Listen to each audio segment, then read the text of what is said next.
Wel, fel o'n i'n gweud, mae cymaint o bobl ifanc wedi mynd bant. A os ydych chi maen nhw i gael yng Ngefn Gwlad.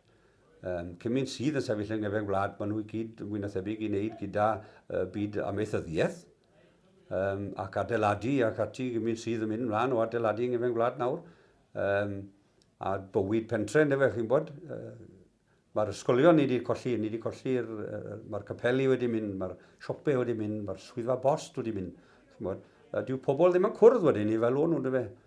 Ac, ond o ran y canu gwerin, mae eisiau addysgu, mae eisiau mynd nôl i addysg, fi'n credu, mwyn dechrau o'r dechrau, a wneud yn rhywbeth sydd yn cool fel petai, mwy na canu pop, fel fe.